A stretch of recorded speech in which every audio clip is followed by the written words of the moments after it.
Pemerintah pusat berencana akan menghapus tenaga honorer mulai tahun 2023 mendatang. Ini sesuai dengan surat Menteri Pan-RB nomor 185 tahun 2022 tentang status pegawaian di lingkungan instansi pemerintah pusat dan pemerintah daerah.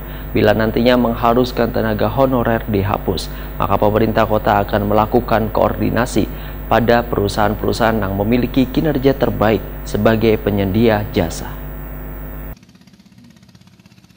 Pemerintah pusat berencana akan menghapus tenaga honorer mulai tahun 2023 mendatang. Ini sesuai dengan surat Menteri Pan-RB nomor 185 tahun 2022 tentang status kepegawaian di lingkungan instansi pemerintah pusat dan pemerintah daerah. Wali Kota Banjarmasin Ibnu Sina Wetakuni Prima TV Kamarian Jumat 3 Juni 2022 memedahkan bila surat keputusan Menteri Pan-RB sudah sampai pada Sekretaris Daerah Banjarmasin. Bila nantinya mengharuskan tenaga honorer dihapus, maka pemerintah kota akan melakukan koordinasi pada perusahaan-perusahaan yang memiliki kinerja terbaik sebagai penyedia jasa. Ibnu Sina menyatakan, jika harus memilih, maka alangkah lebih baiknya mempertahankan tenaga honorer lantaran sudah memahami kinerja yang dilakukan pemerintah kota selawas ini, serta mereka berpeluang masuk sebagai pegawai negeri sipil. Untuk dasar tugas honorer berasal dari surat keputusan masing-masing satuan kerja perangkat daerah atau SKPD.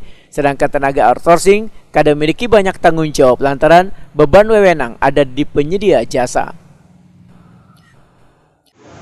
Bagi Pemko sendiri sebetulnya yang outsourcing juga ada sekarang, yang honorer juga ada sekarang.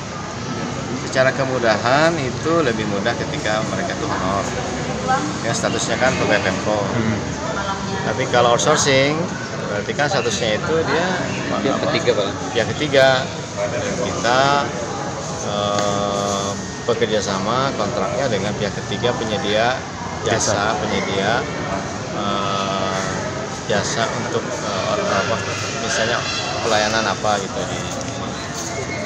Nah itu kembali ke aturan sebetulnya. Kalau boleh memilih ya sebetulnya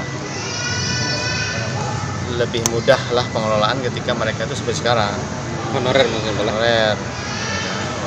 tidak ada hak misalnya bahwa mereka sekian tahun harus jadi ASN, PNS itu kan.